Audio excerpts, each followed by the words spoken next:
G'day guys, it's Mark here and welcome back to the Iron Empire. Now in this episode we continue trying to fix this absolute train wreck of an engine, the small block Mopar. I don't know how the hell we're going to do it. Don't even bother trying to go to the machine shop.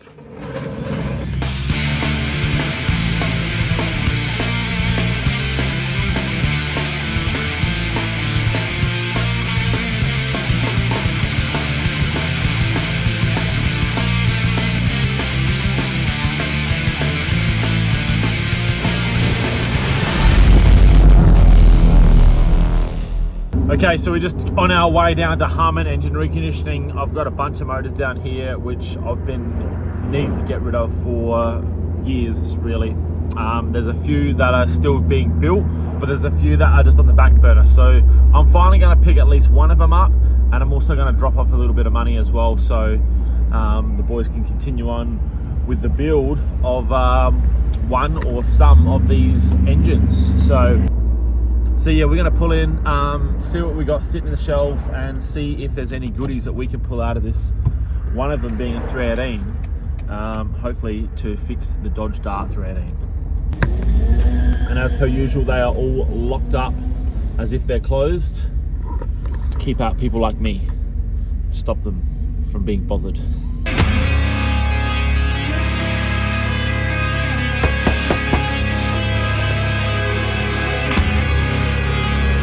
Now, of course, when I say don't bother, we need machine shops. But the problem is everyone is so busy, including these guys. The wait times are huge.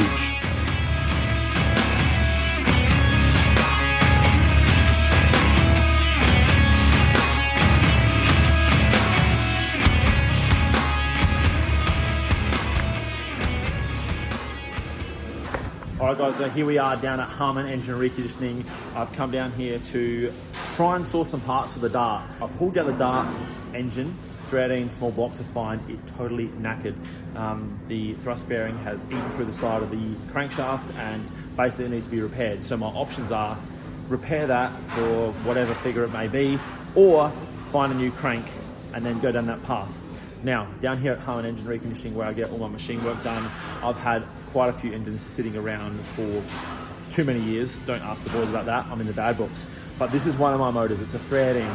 Now this thing, by looking at it, the front of this engine will be a bit of a telltale sign. This is a front engine mount, and this is basically what the trucks ran. So I got this engine from up in the Riverland. I got a bunch of engines and transmissions years ago, and this was amongst the lot of it. And I was under the impression that it is a truck engine, which could mean it has a better crank and also thicker bores. So these are really good motors for building strokers. You can apparently stroke them out like 60, 70, 80, 90,000, something like that. Don't quote me. Also, the cranks are super heavy duty. They're steel rather than cast, and they are a lot stronger engine for building performance. So I've come down here to start picking around and find out what I can use out of this. I've decoded the engine and found that it is a 318. I haven't confirmed that it's a truck motor. But after making a phone call to a go-to of mine, George, who is a Valiant guru here in SA, he is pretty sure this is a truck motor and he's pretty interested in the engine. He has some parts that might help me, including a crank. So we've got a change of plan today. I'm gonna throw this thing on the F250. We're gonna take this thing down to George's. I wanna gift him this motor, and he's gonna help me fix my Dart motor and get that thing back on the road, hopefully, kinda cheap. So let's get this thing loaded up.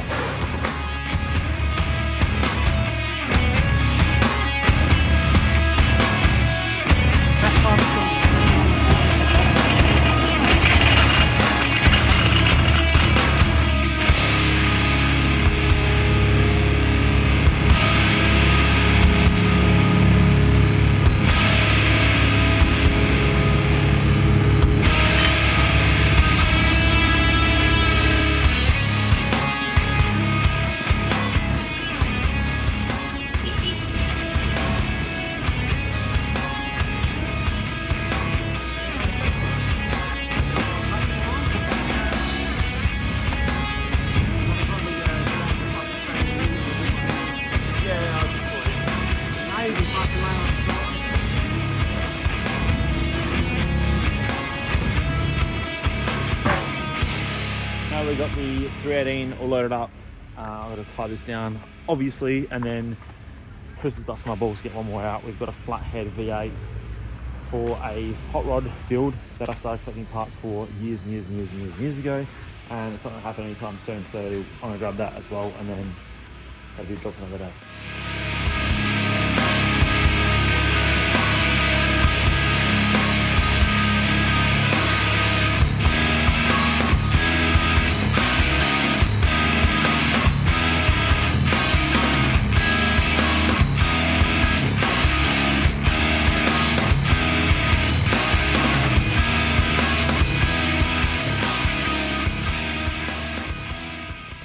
Just like that, we're out of here with 2 engines that I was not expecting. I was expecting to bring 1 home, but not 2. And definitely didn't expect to bring an entire engine. I thought I was going to be pulling a crankshaft out and going down that path. But we have a new plan. We're going to head down, pick up a crankshaft from a mate of mine, George, and we're going to replace it with an entire engine for him. So anyway, let's hit the road and see what we can come up with for the rest of the day.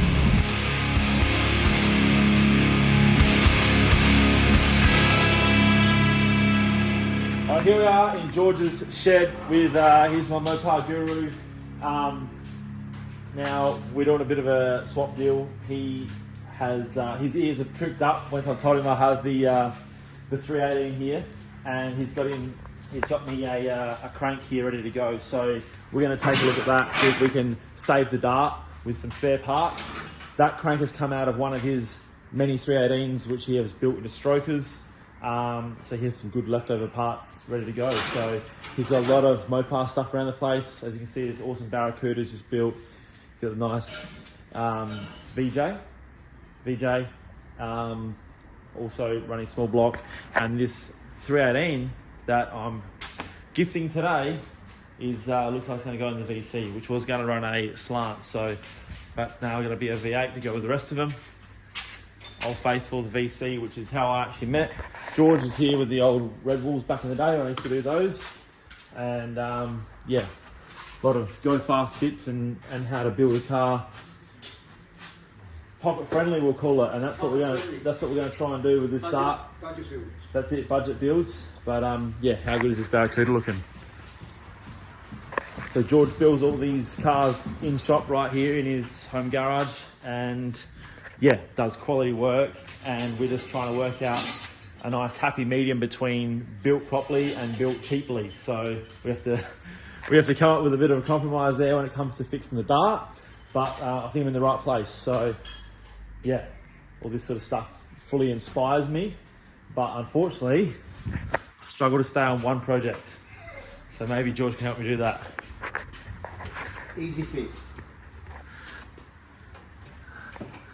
Good. This looks like a That was a long process. That's a labour of love. Yeah, labour of love, that one. This one was just a rolling bloody project when I first met George. I think it was just parked in the shed awaiting its turn. But as you can see, this thing's looking mint, and he's done a conversion himself here. As also with an AP, done all in-house. Yeah, this thing looks sick. AP6 conversion. AP6.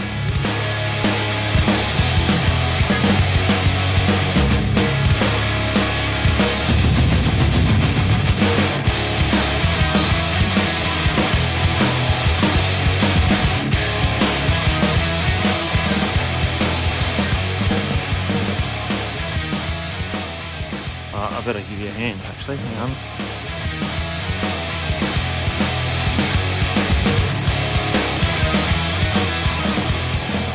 Greek safety boots on there.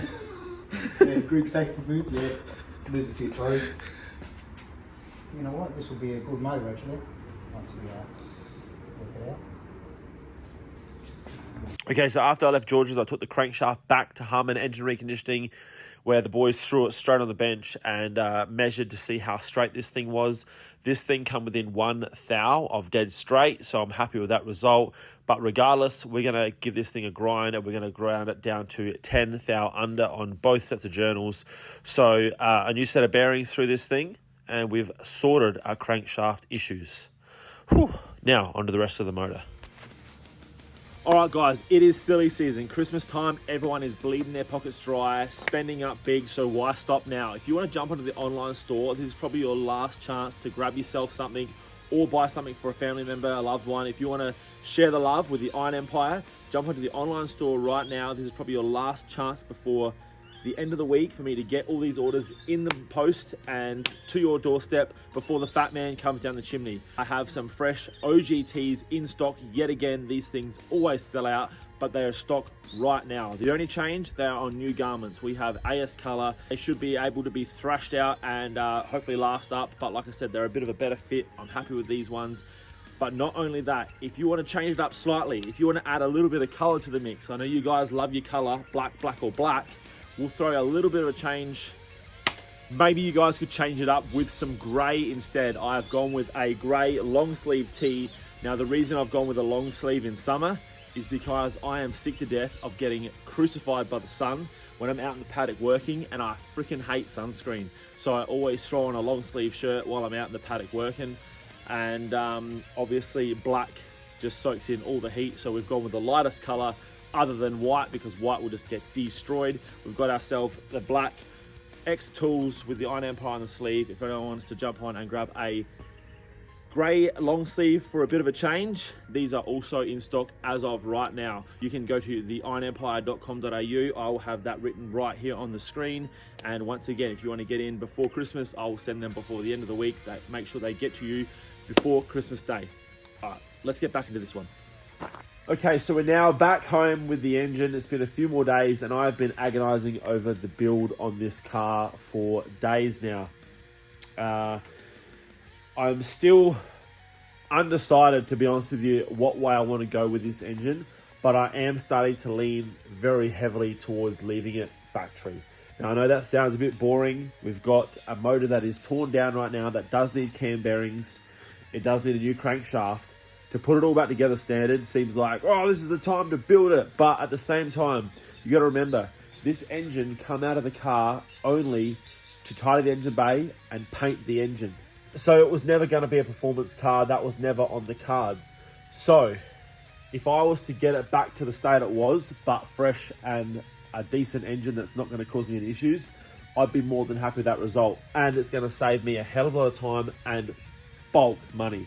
The problem with throwing some speed parts at this engine is that it opens a can of worms. So if I was to do a camshaft, you're then up for springs, retainers, collets, new lifters. I'd have to probably then re-measure and get new push rods. It opens a massive can of worms. So obviously there's a huge cost involved in that. There's a machining involved in that. And it then just goes on and on and on. From what I can tell from this engine, there doesn't seem to be any ring wash, which tends to happen with worn rings. It never blew any smoke. This thing actually ran quite well when the electrical system was working properly. Didn't blow a puff of smoke. It performed reasonably well, as good as it needed to.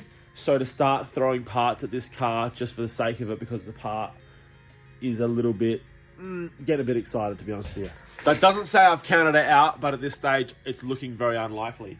Instead, what I want to do with this car, what I want to do with this motor, is really concentrate on trying to extract everything I can out of what I already have.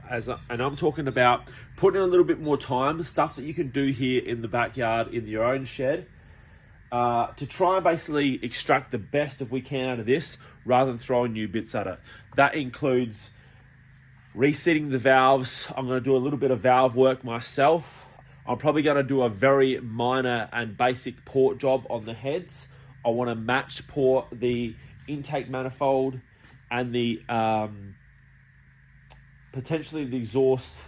I don't think it's important because the collectors are larger than the port, so going from a smaller outlet to a bigger exhaust pipe. But these are definitely no good. You can see right here that the gasket, the air can hit straight into the side of those ports, and you're slowing down all your airflow. So that's the sort of stuff that any performance build is going to have done anyway. So why not just do it on the basic stuff that I got and try and extract what I can, and it costs no money. It's just time. I put new gaskets through the engine anyway. So while I'm at it, that's what I think I'm going to end up doing. Now in regard to the bottom end, of course, it's going to need a crankshaft. It's going to have new bearings rolled in on the bottom side. And as far as the pistons are concerned, I'm just going to do a hone and a clean up on those and just run them again. They're in good nick. I haven't pulled the other head off, but provided they're as in good condition as this side, I'm just going to run it, and that's as far as we're going to go. Now, this already did have a dual plane intake manifold, a WEN type manifold, and of course the Edelbrock carby. I'm not the biggest fan of these carbies because I just don't know enough about them. People seem to run them, so I suppose they're okay. I guess it will probably stay on the car for now. Aside from that, the only other thing I'm going to do performance-wise is I've got a set of extractors that's going to go on this thing. I brought those over last year when we bought the Duster from Texas, and I actually brought those over in anticipation to put them on that car, but that is obviously a long way down the track. So instead, we're going to throw the extractors on this car, and yeah, that's going to probably wake it up a little bit more as well. So in addition to that, I've scrounged up another transmission as well that's had a freshen up, and I've got the torque converter's been sorted out as well. So that should be pretty good. We're talking a pretty fresh drive line up to the diff. That's an unknown, but that never had any issues. This should be a lot better car than it was before, but unfortunately I had to break some stuff to get there now. Now, the only other thing that I may consider doing is converting it also to electronic fuel pump, because after having electronic fuel pump in the Tirana, I'm just in love with how easy that thing starts. That can sit for months and months at a time. All you gotta do is turn the ignition on, you'll hear the bowls fill up, crack the throttle, turn the key, and bang, you've got instant fuel. Especially when you're talking cars that don't get driven a lot. Often batteries start to get weak, they start to go flat, you're cranking over, you're trying to get fueled up, it's a whole thing. So that might be something I'll do. And the only other thing I want to do on the car, aside from doing the engine bay tidy up, is I would like to run air conditioning on this thing. It's a factory aircon car with power steering as well. And this engine never had an air compressor on it, but I wouldn't mind converting that to a standalone air comp. You can get them now that are 12 volt, you can put them in the boot, run all your lines up in the front. Under the dash should all be there, provided it's all good, but regardless, it's all there, and we'll plumb that all in. But if you look at the engine bay, you won't be able to see any of that aircon, but it should be a real nice summer cruiser where we can just crack the aircon on. We'll have hopefully a reliable thing with creature comforts as well. So that is going to be it on this week's episode. Once again, addressing the bloody dart motor. Next week we'll probably be into something different, but who knows what that will be. As I mentioned earlier, don't forget to jump onto the online store if you want to get in before Christmas. Grab a new long sleeve tee. I'm absolutely loving on these things. Hopefully you guys enjoy it too. We'll see you all on an upcoming episode. Don't forget to subscribe if you haven't already. Comment, let me know what you think of the build. Like the video, and I'll see you all next time. Cheers, guys.